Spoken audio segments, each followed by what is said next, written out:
Plastic is now the most ubiquitous human-made substance on the planet.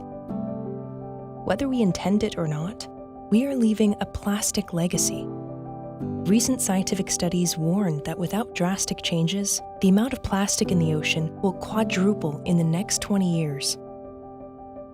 Plastic pollution is a global epidemic, but it is also a deeply local problem.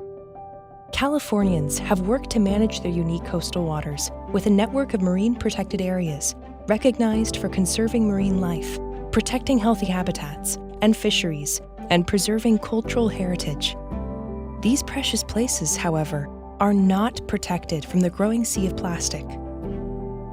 So one of the challenges when you work on a problem such as plastic pollution is that the more you learn about it, the more overwhelming it can become. So you realize how big of a problem it is, how much was already done in efforts to try and curb it, and most of it was unsuccessful. And this can be extremely overwhelming for any individual, definitely for someone who is trying to fix a problem. We have to begin by understanding what we know and what we don't know.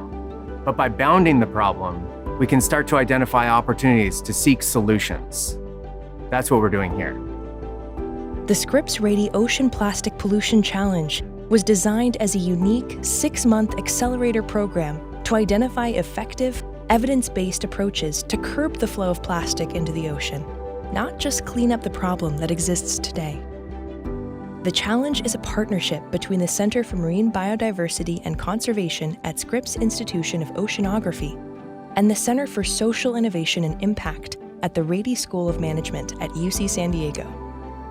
The program assembled a unique community of UC San Diego students, alumni, community partners, and ocean leaders from across the globe, people who shared a common vision that each could and would make a difference in the fight against ocean plastic pollution. Out of nearly 300 applications, 29 finalists were selected from around the world, representing a broad array of expertise and experience. What we realized early on is that it's really important to find the right people. And in our context, the way we thought of it is that the right people would be those that, while they do have the knowledge and the experience and maybe the connections and the passion and they're clearly smart, they're also willing to put their ego aside, maybe take a step back, maybe even unlearn some of what they know in order to gain new knowledge and start thinking a bit differently. Participants began the challenge with a series of 6 short courses to learn not just about the science and scale of the plastic problem, but to build skills in how to design effective, systemic solutions. The courses set the stage for the next component of the program, targeted research to address 4 distinct gaps in solving the plastics problem: changing human behavior, evaluating policy solutions, data mapping, and assessing capacity and support to reduce plastic waste in the challenge's hometown of San Diego. This is where the true value of the program comes together. We provided the training, tools, and knowledge needed for the groups to put their minds together to make a real difference. Our participants use creativity to look for solutions rather than feeling crushed by the scale of the problem. In the final phase of the challenge, participants developed innovative strategies to curb the flow of plastic into the ocean and pitched ideas to a panel of judges. The teams bring a broad range of experiences to the challenge. It's precisely this diversity that gives us the creative space to design the solutions to combat ocean plastic pollution. So we asked participants to come up with innovative ideas, and we made sure that they understand that when we're talking about innovation, it doesn't necessarily have to be a technological innovation. Innovation can be in how you think about a problem, what part of the problem or the puzzle you're tackling, and really who you bring to the table. Just as plastic debris crosses borders, solutions and those working on solutions will cross borders too. As professionals and graduate students, each participant will carry the skills, ideas, and relationships they've developed during this program to improve communities where they work and live. This is our inaugural challenge, and I'm really excited to think of the number of people, institutions, and organizations that have contributed to make this a reality. We're using Southern California as a test case, an incubator, but the solutions designed here are likely to be scalable to other geographies. The interdisciplinary approach of teaming up between Scripps and Rady allows us to consider challenges that include ocean plastics, but also a number of other complex environmental problems that face society. The Scripps-Rady Ocean Plastic Pollution Challenge was made possible through the generous support of our philanthropic community. A special thanks to Igor Kornaichik and Ursula Kornaichik, who helped us to envision this initiative from its earliest stages.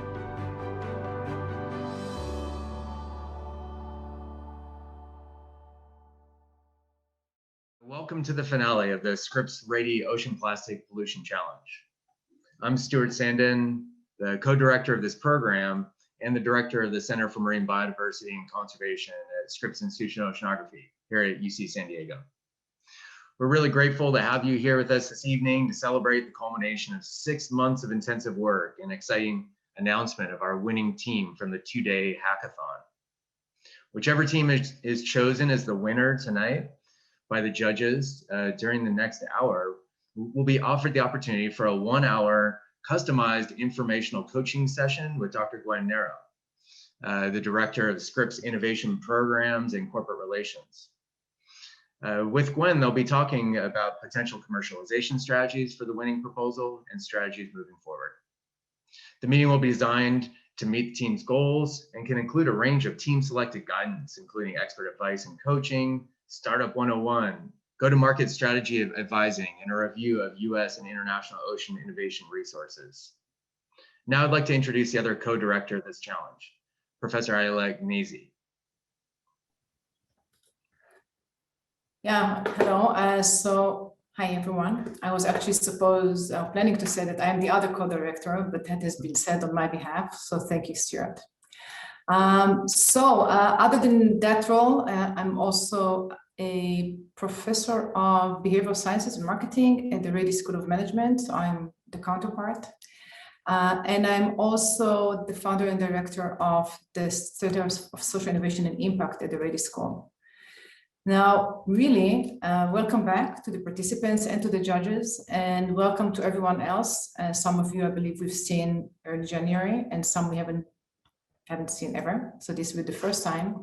We are extremely excited to be here. This is a culmination of, I believe, 2.5 year effort and 6 months concentrated effort. The participants, just that you know, you're going to see really just the very tiny tip of the iceberg. And they have been at this for 6 months straight and have inspired all of us in their perseverance and dedication to the topic. 2 days ago, so after 6 months, 2 days ago, we told them who they were going to work with. And since then, they've been immersed all the way in, like rolled their sleeves up. And I believe they've been working 24 hours a day or more if possible. So quite an intense time. And just about an hour ago, they completed their presentations to the judging panel. So just before we are going to hear from the judges, and you're going to hear not only who the winning team is, but also the teams are going to receive some feedback, public feedback, comments from the judges. We would like to give you a taste of their work, their ideas, in the form of pre-recorded elevator pitches that they recorded earlier today, so later this morning, just so that you know maybe what we're talking about. We hope you'll enjoy the remaining of the program, and let's do this.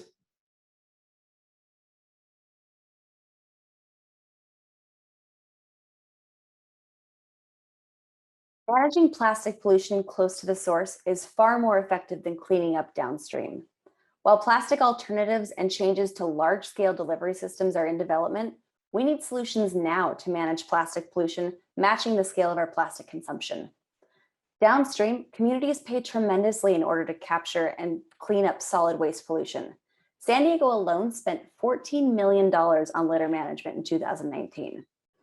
Our solution? We make an investment opportunity out of trash. Because there are limited funding opportunities in the public sector, we propose to leverage private capital towards high confidence solutions. With the creation of a new type of privately funded bond, an alternative to the current model of public funding, our environmental impact bond could attract abundant corporate dollars to fund solutions upstream at a large scale. With a need for social capital and increasing social pressure, environmental impact bonds would allow plastic producers and private industry to offset their impact at a huge benefit to the environment and the affected communities. Right from the start, cutting-edge science and technology allow us to model the probability of success and the risk of failure before implementing pollution interventions, making readily available solutions to plastic pollution a calculable investment for big businesses. Money currently being spent downstream on solid waste pollution management would be saved by solutions implemented upstream, savings that would go to repay investments made by private entities. Through large-scale financing, we would be able to fund diverse fields of tested pollution interventions, resulting in maximum impact, allowing for public funds to only pay for what actually works, and finally, bringing producers to the table as true stakeholders in pollution management. Let's use private money to finance real, scalable, and impactful solutions. Thank you.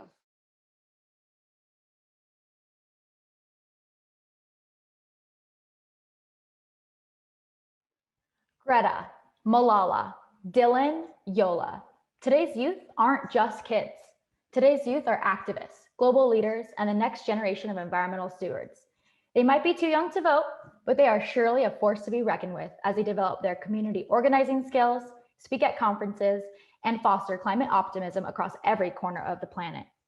Inspired by this wave of global youth activism, our team is excited to share our solution to plastic pollution right here in San Diego, California. It's youth-centered, it's community-driven, it's the Plastic Patrol. Plastic Patrol is a youth empowerment campaign deployed across 5th grade classrooms that focuses on reducing plastic waste at the student and school-wide level, while promoting the long-term stewardship of Southern California marine protected areas. Plastic Patrol will empower students to be plastic-wise in their schools, which will likely co-benefit their friends, family, and communities outside of their educational settings. Like any good competition, there are points and prizes based on the array of plastic smart actions that can be taken at the school-wide and student level. Think Harry Potter, Gryffindor versus Hufflepuff. The campaign is easily adaptable to any type of school, regardless of demographic. Speaking of demographics, queremos traducir todo en español. That is to say that a core tenet of our program is environmental justice, inclusion, and equity. We recognize the many barriers to entry in environmental programming and are hoping to share our program across a diverse set of schools and students by strategically partnering with schools across the city that represent a diverse set of ethnic, social, and economic backgrounds. The student-led Plastic Patrol groups have the ability to pick and choose which activities they want to spearhead within their schools in order to earn the most points. Examples of activities include collecting plastics 1 through 4 from the recycling bins to be repurposed into second life products through precious plastics, creating educational materials that they can distribute to their communities, signing up for environmental workshops with local nonprofits, or visiting local waste management facilities. Each activity has a different point value as seen on the plastic portal page. Finally, the school with the highest total points at the end of the year will win an outdoor recreation field trip to a local marine protected area, which will help students make the connection from land to sea. Clean cities and clean schools equal cleaner coastlines. Our long-term goal is to have Plastic Patrol be the Smokey the Bear and the DARE campaigns that we all remember from our childhood. We're hoping to empower youth to champion plastic reduction and make it the next great Gen Z viral moment. Plastic Patrol, activate. Thank you.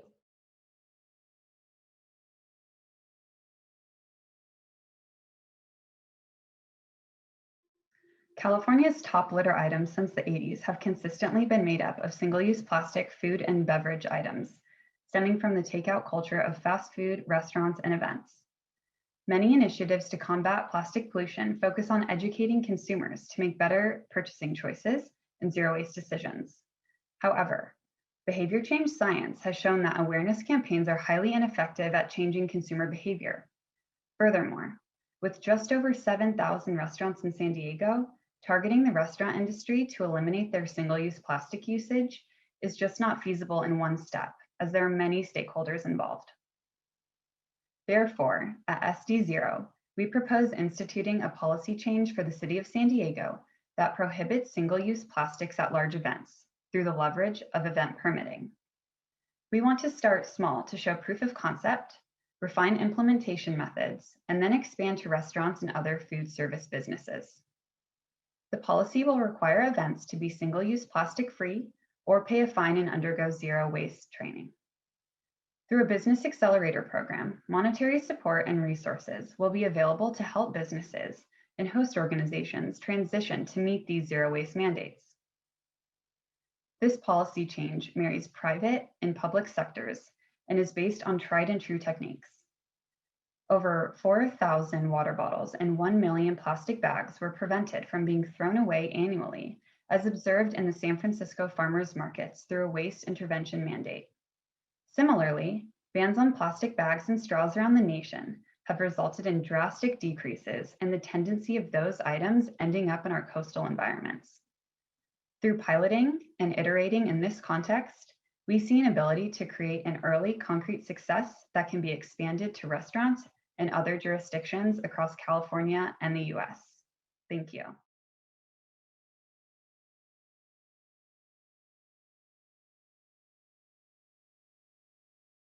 The plastic problem is something many organizations are trying to solve. However, all of these organizations have different objectives, timetables, and methods to reduce plastic usage. The lack of standardization undermines the efficiency and effectiveness of these individual efforts. No single solution strategies effectively address ocean plastic pollution. That is why we believe that it is collective action that drives change. We have developed the first ever inclusive coalition to reduce plastic use, which includes representation from every San Diego sector that will work together to streamline the reduction of plastic use in half by 2040. Welcome to Plastic Free SD. Plastic Free SD is an umbrella organization that brings all of the stakeholders to the table: NPOs, the government, educational institutions, businesses, and consumers. We will provide the platform for this collaboration, the portal of which will be an app and website that includes stakeholder-specific education, an incentive program, and a method for standardizing data collection in order to evaluate progress. How do we get engagement? Advertising and certification for businesses, membership for consumers, educating the public, and recognition for NPOs. Enter the Plastic Free SD certification and rewards programs. In conclusion, our goal is to give the platform for collaborating, standardizing, and incentivizing people to work together to solve our plastic pollution problem. Thank you for your time, and we hope to see you on Plastic Free SD.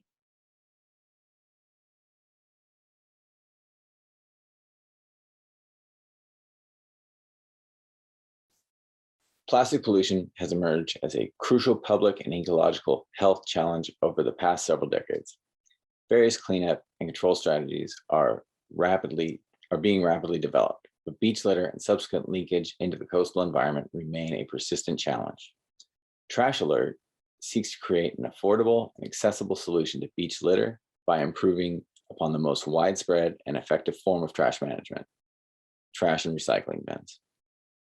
We will innovate cheap, scalable sensor technology, deploy these sensors in trash and recycling receptacles to collect high-resolution data about trash and plastic waste accumulation, and adopt a waste management practice to best meet the needs of unpredictable beach use and waste generation patterns. This approach is a winner because over the long run, our plan saves taxpayers dollars while mitigating trash and plastic leakage from beaches to the ocean. According to research completed by the Scripps-Rady Ocean Plastic Pollution Challenge, we have seen that San Diego has limited funds to invest in new technologies and limited power to alter existing policy due to political and financial constraints. Smart trash collection can operate despite these constraints. Data from other major cities indicates that this approach reduces the cost of waste collection while also reducing litter. Therefore, we plan to improve on the efficiency of the waste system in publicly managed coastal spaces. Due to an inefficient route-based waste collection system, trash collection bins may sit for periods of 12 to 24 hours at a time. Optimization of route collection is needed to increase the efficiency of the timing of bin disposal. Trash sensors enable this cost-saving network optimization by reducing unnecessary pickups and allowing these resources and time to instead be allocated to those sites that require more maintenance, relying on real-time data input from a low-cost sensor network. Trash alert, better data for better waste management. All right, I want to congratulate all our teams for their high quality proposals and all the hard work that's gone into this. Now's the time we get to hear from our 11 judges that have been deliberating on the proposals for the last hour or so. The judges come from many sides of our community, each of whom are committed to improving our relationship with the ocean environment. They represent the sectors of research, education, outreach, and include leaders in business, investing, and philanthropy, as well as representatives from our Southern California government, politics, and cultural preservation. I encourage you to read more about this inspired group of judges in our program materials here and online. I'm really grateful for the time and energy that you've each put into this, that you've donated to this event. Thank you very much. I'd like to invite 5 of the judges, Councilmember Paloma Aguirre, Eleanor Sterling, Radhika Malpani, Benjamin Maurer, and Matt Moran, who will share feedback for each team, after which we'll announce the runner-up and ultimately the winner. And I'd also like to introduce Dr. Gwen Narrow, the Director of Scripps Innovation Programs and Corporate Relations, who's going to announce the runner-up and the winning team. With that, Paloma, I'd like to invite you to provide comments on plastic-free SD. Thank you so much, Stuart. First and foremost, I want to congratulate all 5 teams for your hard work these last 6 months, your great presentations and innovative concepts. It's so impressive to see all the great ideas that you came up with in such a short time. I'm so grateful that San Diego County has so many leaders and innovators in this space. Kara, Özlem, Jules, Jonathan, and Hillary, great presentation. Y'all did a great job at answering questions. And what the panel really liked is that your concept is focused, has a potential for scalability and replicability, and that it's also data-driven. The judges also really liked that you are making the engagement of underrepresented communities a central focus of your project. One piece of feedback the panel wanted to share with you all is that you keep in mind the time and cost that it entails to develop an app so that you can incorporate that into your plan moving forward. Overall, great concept, great benefits and applicability. One thing that I just want to personally mention is that it really has the potential to tie into efforts that are happening right now south of the border through a very similar coalition called Desplastificate. So the implications are great. Overall, great job. Thank you very much. Let's move on to Plastic Patrol. Eleanor, thank you. Yeah, so we loved the enthusiasm of this group and the focus in on 5th grade. Who doesn't recall 5th grade as being an amazing time in life? It's a really ripe age for influencing. We recognize the importance of young kids, 5th grade kids coming home and influencing their teachers and their parents. And a lot of the panelists talked about how they themselves were influenced by things that their kids were learning in school. So we applaud that as a focus. We really also agreed in the global youth activism being a fundamental piece of the globe today, and that this initiative really builds off that global phenomenon. In particular, youth engagement and environmental activism. I liked that the team emphasizes equity, inclusion, and diversity issues and consciously considered this in choice of partner schools. I thought the team had identified a really good list of funding possibilities, that really existing opportunities. So it was really feasible to get moving immediately on the initiative. Some of the judges felt that the timeline might be ambitious. I think people who'd worked a lot in schools already for undertaking this within the context of busy teachers and a lot of other things happening. But overall, the panel really looked forward to hearing more on how the initiative could evaluate outcomes, for instance, and then thinking about scaling up to other students in other schools and how one could move beyond the 10 schools, the initial focus on 10 schools. But great job, really exciting to see the work that you're thinking about, and we hope this comes to fruition. Thanks very much, Eleanor. The next team we're going to hear about is from SD0. So Radhika, if you can please share. First of all, I wanted to say that was a fantastic presentation. It was really thorough. We loved the way you thought about everything, and especially the use of data. Loved the data points on the cities, other cities and their impact, and how all your data basically pointed to automatically led us to your conclusion that you wanted to focus on events. Really liked that piece.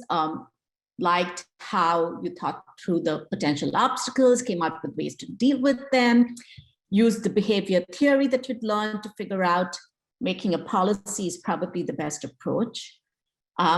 Some of the judges wanted you to think a little bit more about how were you actually going to monitor compliance.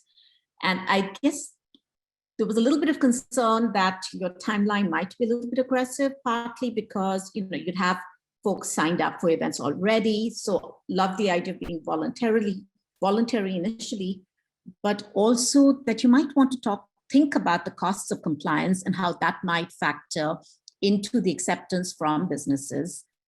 Love the business accelerator, which can help with that, but it'll probably take some time to set up enough businesses to enable the events to actually be plastics free. But overall, love the presentation. I think you guys did a fantastic job. Thank you very much. We're moving on to Trash Alert. Benjamin, thank you for sharing comments. Yeah, thanks, Stuart. And thanks to Trash Alert. I thought you guys gave a great presentation.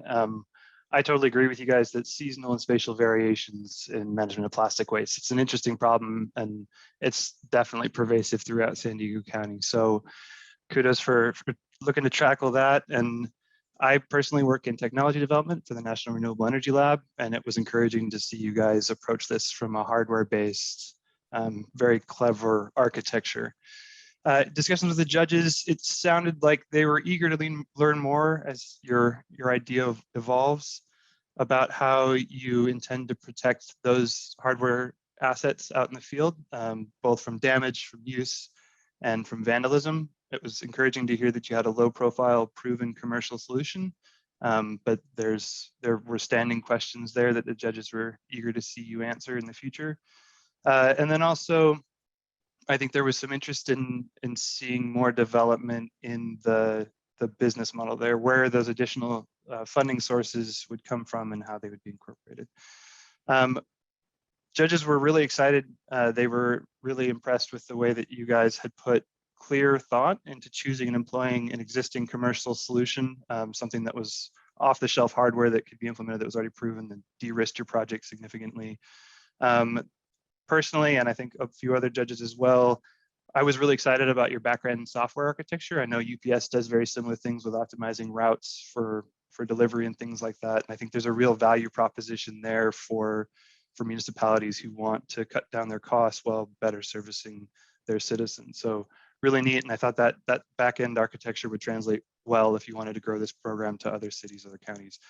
And then finally, a few people noted that this adopt a station way of funding things really tapped into people's goodwill and interest in doing something about this project, and had some real promise there, whether or not it's proven yet. And kudos for thinking outside the box on that one. So yeah, I thought you guys did a great job.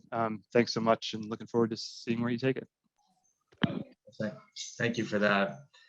And commentary, I believe that our last team, the Golden Fiddle. So Matt, thank you for sharing thoughts here. Yeah, thank you, Stuart, and thank you, everyone. And congrats to all the teams and the finals. This has been a really fantastic discussion that we've had here today. And happy World Oceans Day to everybody on the call. You guys are all here from your love for the ocean. So we're all winners in that book. So with Golden Fiddle, we really loved you guys' approach. We love the concept of new funds. We absolutely believe that circular economy investing needs to grow dramatically, exponentially, to help solve this issue. And there's a big focus on it, especially from some of the polluters as well. And there's a couple groups that are working on this. Closed Loop Partners was mentioned. That is one taking money from Starbucks, Walmart, Unilever, et cetera, and trying to put private equity into alternative solutions. Circulate Capital was another. But we believe that these green bonds, the blue bonds, have grown a lot. These are very popular right now, approaches and models to fund solutions. So we think there is potential here. We did believe that on the verification side, there could be some costs and challenges to getting to the size and scope of seeing how much each intervention is actually reducing plastic, both from land-based sources and ocean-based sources. As we know, there's a lot of plastic going into the ocean from a lot of different sources. So it is going to be a challenge just from that verification standpoint. So the cost of that may run high and be a whole program by itself. But we think you guys are onto something great. And we believe that that could move forward as a solution in Golden Fiddle. So thank you guys so much. Okay, thanks for all that commentary. And I just want to say personally, a heartfelt thanks to the group here of judges for participating in this. I know I would have had some butterflies in my stomach if I had to present to each of you and to get this type of feedback. I really appreciate the candor, the constructive commentary, and the guidance going forward. But now's the hard part. Now is when we have to think about who is the winner. And fortunately, I don't have to do the hard part. Dr. Nero, can I pass it over to you? Thanks, Stuart. And thank you, Ayala. It's really a privilege to be able to participate in this program, and in particular, to be able to announce the runner-up and the winner for this year's challenge. I'll echo my fellow judges' comments. We were incredibly impressed by all 5 teams. So please know that deliberations were intense. We were in discussion up until the last minute, and Stuart was chomping at the bit to make sure that we got out of the program and into the public program on time. I know each of our judges here will join me in commending each of you on thoughtful, innovative strategies that you developed in just 48 hours. And we acknowledge your dedication and your learning over the course of the last 6 months. So really, job well done. So now I will announce the running up team, which is Team 4 Plastic Free SD, which is Kara Wiggin, Oslam Titek, Jules Jackson, Jonathan Goodmacher, and Hillary Haskell. So congratulations, Team Plastic Free SD. Great job. Okay, I am now thrilled to share that the winning team will have the opportunity to advance their solution and connect with a myriad of national and international ocean innovation programs, as Stuart mentioned in the introduction. And the winner of the 2021 Scripps-Rady Ocean Plastic Pollution Challenge is Team 3, SD0, which is Julie Hopper, Jake Reynolds, Lauren Hackney, Christina Phipps, and Tanya Torres. Your proposal was elegant. You proposed a policy change that aligns with existing municipal goals and provides the city a phased process to put their plastic waste goals into a reality.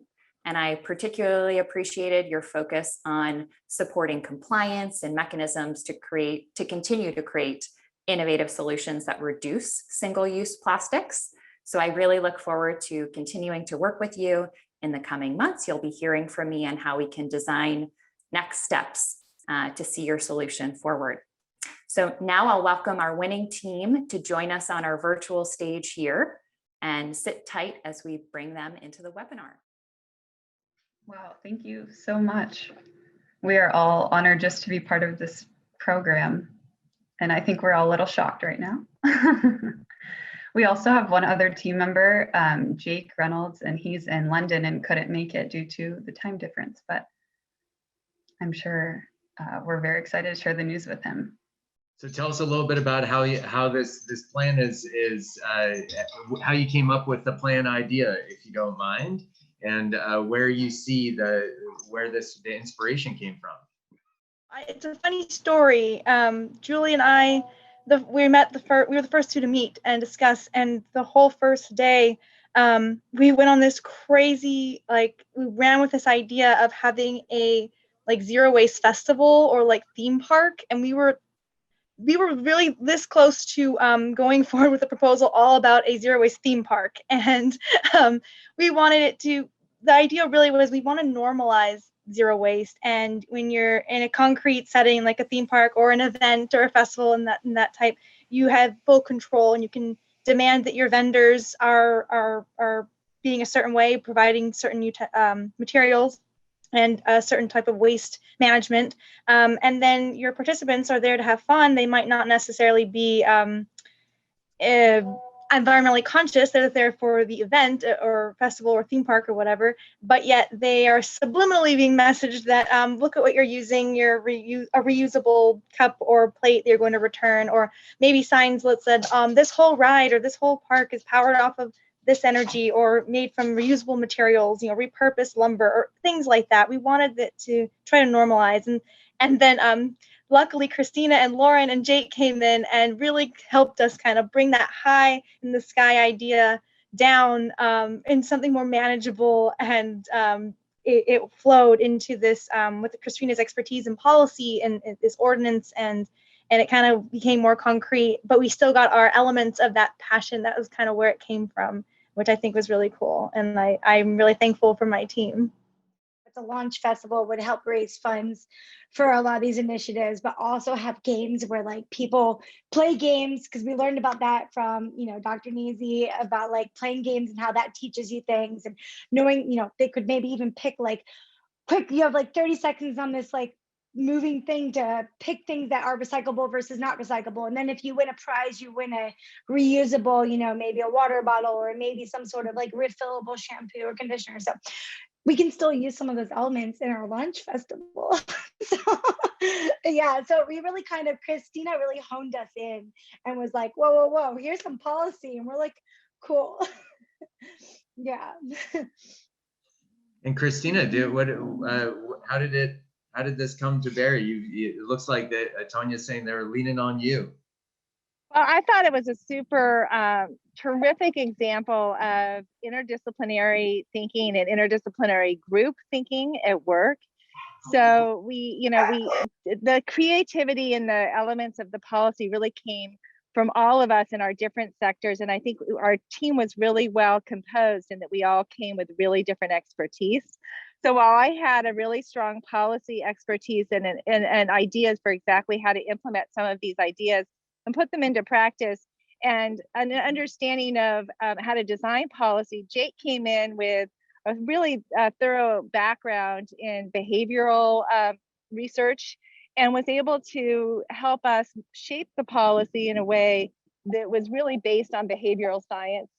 And and I could go on and on with each other member of the group, how each person brought their own expertise into the project. So I found it very satisfying from a personal and professional standpoint to experience that sense of collaborative crafting and creativity that happened over the last 48 hours.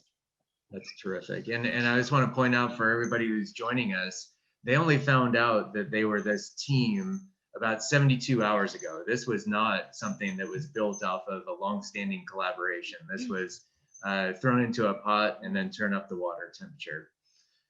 One question that I'd like that I think that most people who are listening are curious about: what scares you the most about your proposed plan? It always seems great to come up with a design, and you give great pitches, but underneath it all, what are you most concerned about?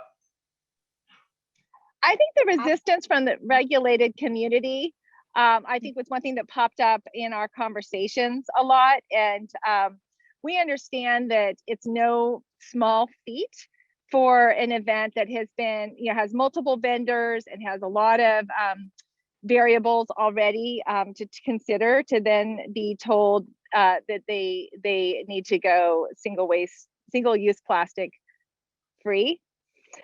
Which is why we really focused on how to really take into consideration the point of view of the regulated community and how to assist them, and also have an opt-out mechanism in the policy. So I would say, and I'll let others chime in, but for me, it's the resistance from the regulated community, and yet we hope that would be a small speed bump and not a barrier to implementation completely.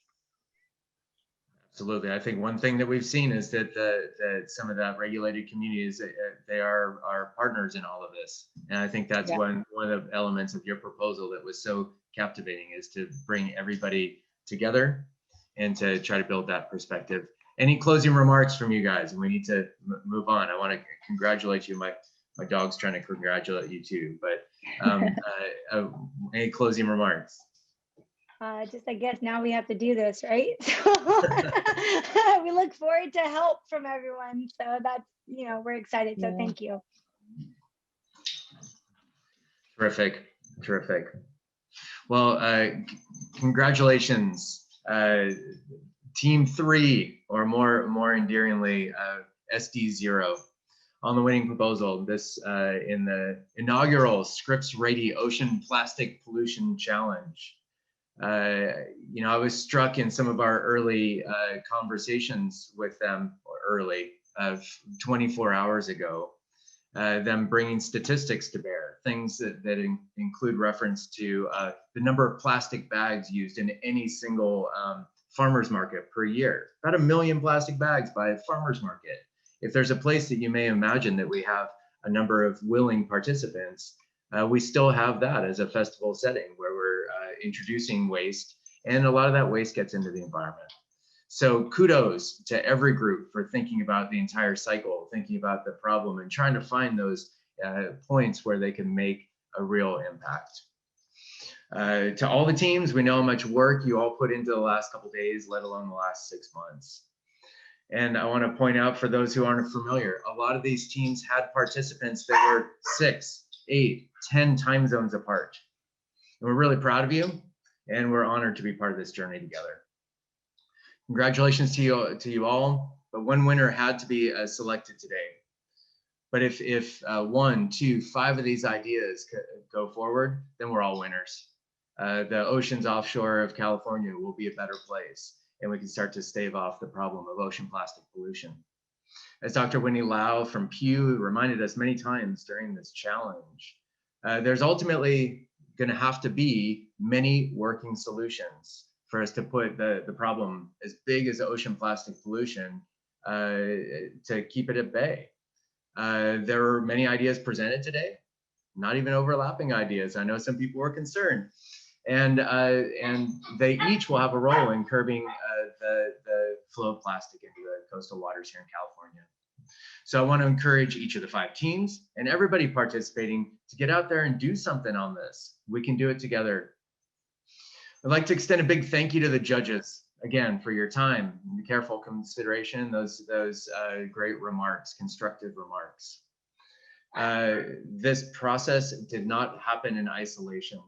Along the way, during the 6 months, we had course moderators and panelists.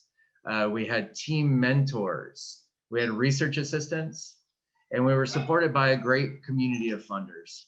So thank you to everybody who participated. It was really only done by community. And thank you, Margaret Leinen, our director here at Scripps Institution of Oceanography and Vice Chancellor of Marine Sciences at UC San Diego, and Dean Lisa Ordonez, who's the Dean of the Rady School of Management. This was a first effort to bring Scripps and Rady together into a cross-disciplinary program of such scope and scale. It was an experiment, and I would like to say that this was an experiment that succeeded. We learned lessons, and I want to thank everybody for participating in this groundbreaking program. Ayelet, let me hand it over to you. Thank you. So I thought Stuart was going to thank me. That's fine. I want to thank Stuart, and he's right. It is a first collaboration official collaboration between Scripps and the Rady School, and I've been very fortunate to go through this journey hand in hand with Stuart, who is a fierce but very gentle leader. So thank you for that. I want to thank everyone who is attending here today, and for everyone who has followed and supported us and the participants throughout this program, 6 months. I want to say, and just to kind of complement what, or echo some of the things that Stuart mentioned. So one of what maybe even all the teams, but the winning team more than the rest of them. No, actually, I'll talk about the winning team, and I'll say when it applies to the others. So if you think about the winning team, team's idea, which is really a policy, right? So kind of something that you change the policy of, say, the city of San Diego. This is not a techie, it's not a flashy, it's not a startup, idea. You can even say it's not mind-blowing in any way. What it is, it's an idea that demonstrates an understanding of the complexity of the problem, which is really what this problem, like most of the big problems you're trying to deal with, is. It's extremely complex. It involves many actors, many players, many people who don't care about it, and others that do care about it but don't know what to do about it. So it demonstrated that understanding, and they were also so the idea, the way that the team thought about it, and to the majority, if you don't have, you're less in the details, they were really able to leverage and use a lot of the concepts and ideas that were presented to them throughout this program. So to that, kudos, as we said. And I believe that it was Christina who said it better than me. It's really about the value of bringing, I think it really helped reinforce our belief and hopefully instill a belief in the participants, and also in some of you attending today, of how important it is to approach problems, especially complex problem, with a complex approach, right? So interdisciplinary, really bringing individuals, and in our case, I believe that all the teams for the hackathon were comprised of individuals with little to no, to like zero overlap in their expertise, like none, with the only one common thing to all of them was really the passion for the oceans.